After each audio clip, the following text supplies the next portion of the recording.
హైదరాబాద్ బంజారాహిల్స్ పిఎస్లో పాలేరు మాజీ ఎమ్మెల్యే కందాల ఉపేందర్ రెడ్డిపై కేసు నమోదైంది. ఓ స్థలానికి సంబంధించిన వ్యవహారంలో షేక్పేట్ తహసీల్దార్ అనితారెడ్డి ఇచ్చిన ఫిర్యాదు మేరకు కేసు నమోదు చేశారు పోలీసులు.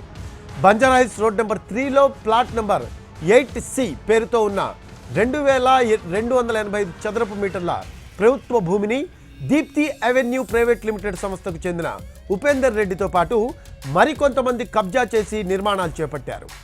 గతంలో ప్లాట్ నెంబర్ 8Dలో షౌకతున్నిసా పేరుతో ఉన్న స్థలాన్ని కొనుగోలు చేసిన ఉపేందర్ రెడ్డి 8Cలో ఉన్న స్థలం కూడా తమదేనని చెబుతున్నారు.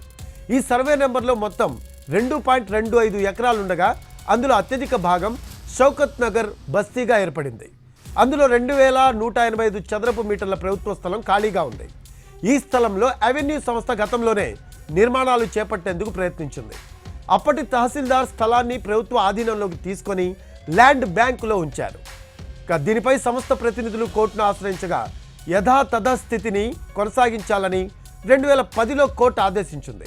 అయితే తహసీల్దార్ అనితారెడ్డి విధుల్లో భాగంగా స్థలాన్ని పరిశీలించగా ప్రభుత్వ భూమి బోర్డు తొలగించారు.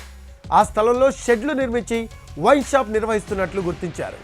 బంజారాహిల్స్ పోలీసుల సహకారంతో రాత్రి తహసీల్దార్తో పాటు సిబ్బంది అక్కడికి చేరుకున్నారు. అక్రమ నిర్మాణాలన్నింటినీ సీజ్ చేశారు. తహసీల్దార్ ఇచ్చిన ఫిర్యాదు మేరకు ఉపేందర్ రెడ్డి సహా కొంతమంది మీద వివిధ సెక్షన్ల కింద కేసు నమోదు చేసి దర్యాప్తు చేస్తున్నారు పోలీసులు.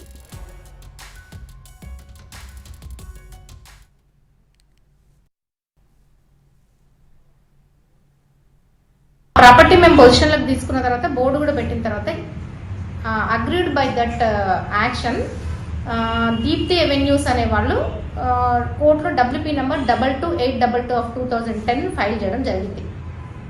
వాళ్ళ ప్రేయర్ వాళ్ళు ఓనర్స్ అని క్లెయిమ్ చేసుకుంటున్నారు. ఆ తర్వాత ఫాల్స్ డాక్యుమెంట్స్ క్లెయిమ్తోనే వాళ్ళు కోర్టుకు అప్రోచ్ అయినారు. కోర్టు ఏం చేసింది, 2010లోనే ఆర్డర్స్ ఇచ్చేసి మా యాక్షన్ కరెక్ట్గా లేదు, యాజ్ పర్ ప్రొసీజర్ ప్రకారం లేదు కాబట్టి మళ్ళీ ఫ్రెష్ ఆర్డర్స్ పాస్ చేయమని status quo till that exercise completed maintain status quo అని కూడా అన్నది.